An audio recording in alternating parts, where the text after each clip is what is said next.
He was telling his story for the first time in many years. In this old Visayan town, the streets are narrow and dirty and strewn in coral shields. You have been there. You could not have missed our house.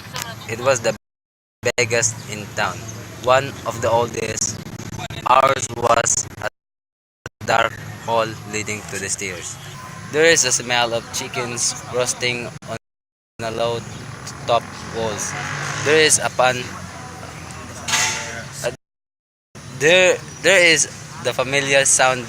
They make you grope your way up a massive staircase and Banisters. banisters smooth upon the trembling hand. Such nights there are no better than these. Windows are closed against the sun. They close heavily. Mother sits in her corner looking very white and sick. This was her world, her domain. In all, in all these years, I cannot remember the sound of her voice. Father was different.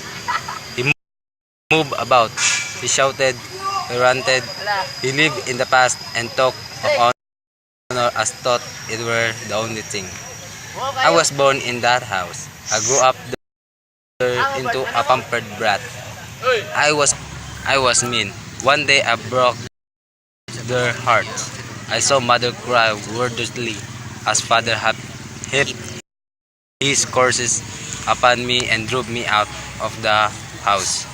The gate closing heavily after me, and my brothers and sisters talked up my father's hate for me and multiplied it numberless times in their own broken heart. I was no good, but sometimes, I miss that house. The roasting chickens on a low top wall. I missed my brothers and sisters. Mother sitting in her chair, looking like a pale ghost in a corner of the room. I would remember the great leaf post, massive tree trunks from the forest.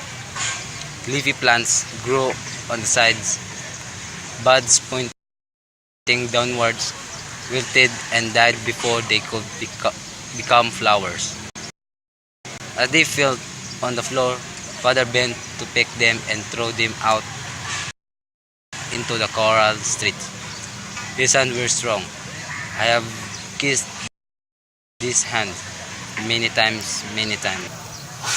Finally, we rounded a deep curve and suddenly came upon a shanty, all but ready to crumble in a heap on the ground. Its plastered walls were rotting away. The floor was hardly a foot from the ground. I thought of the cottages of the poor colored folk in the south, the hovels of the poor everywhere in the land. This one stood all by itself, as though by common consent. All the folk that used to live here, and decided to stay away, despising it, ashamed of it. Even the lovely season could not color it with a beauty. A dog barked loudly as we approached. A fat blonde woman stood at the door with a little boy by her side. Roger seemed newly scrubbed. He hardly took his eyes off me. Ruth had a clean apron around her shapeless waist. Now as she shook my hands in sincere delight, I noticed shamefacedly how rough her hands were, how coarse and red with labor, how ugly. She was no longer young and her smile was pathetic. As we stepped inside, the door closed behind us. Immediately I was aware of the familiar scent of apples. The room was bare except for a few ancient pieces of second-hand furniture. In the middle of the room stood a stove to keep the family warm in winter. The walls were bare. Over the dining table hung a lamp yet unlighted. Ruth got busy with the drinks. She kept coming in and out of a rare room that must have been on the air. Even as we ate, Ruth kept standing and going to the kitchen for more food. Roger ate like a gentleman. Isn't he nice looking? You are a handsome boy, Roger. You look like daddy. You're... I didn't know who she is. I picked that picture many years ago in a room on a LaSalle Street in Chicago. I have often wondered who is she. The face wasn't a blur in the beginning. Oh no, it was a young face and good. Ah. I've been thinking where the scent of apples came from. The room is full of it. I'll show you. Every day I take some of them to town to soil to the groceries. Prices have been low. I've been losing on the strips. These apples will spoil. Well, feed them to the pigs. Then he showed me around the farm. It was twilight and now the apple tree stood bare against a glowing western sky. In apple blossom time, it must be lovely here. But what about winter time? One day, according to Fabia, a few years ago, before Roger was born, he had an attack of acute appendicitis.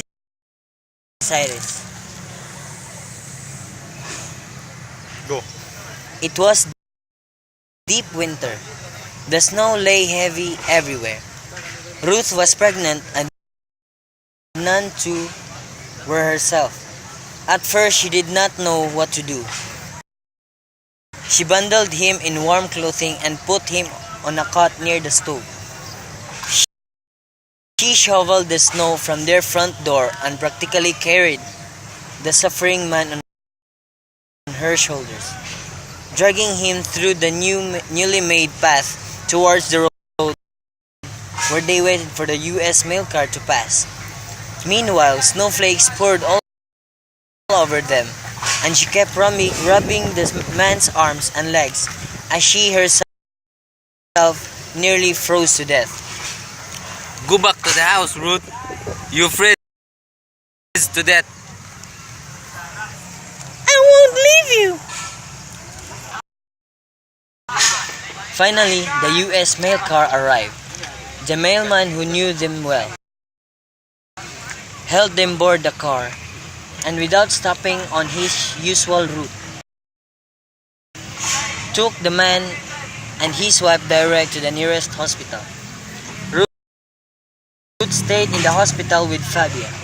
She slept in a corridor outside the patient's ward, and in the day, Ruth stayed in the hospital.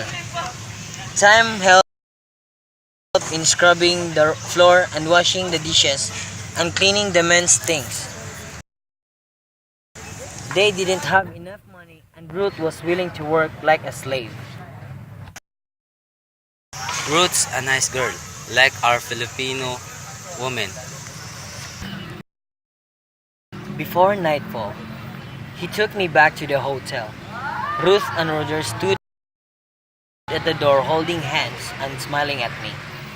From inside the room of the shanty, a low light flickered. I had a last glimpse of the apple trees in the orchard under the darkened sky as Fabia backed up the car. And soon we were on our way back to town. The dog had started barking. We could hear it for some time, until finally we could not hear it anymore. And all was darkness, and us, except where the headlamps revealed a stretch of road leading somewhere. Fabia did not talk.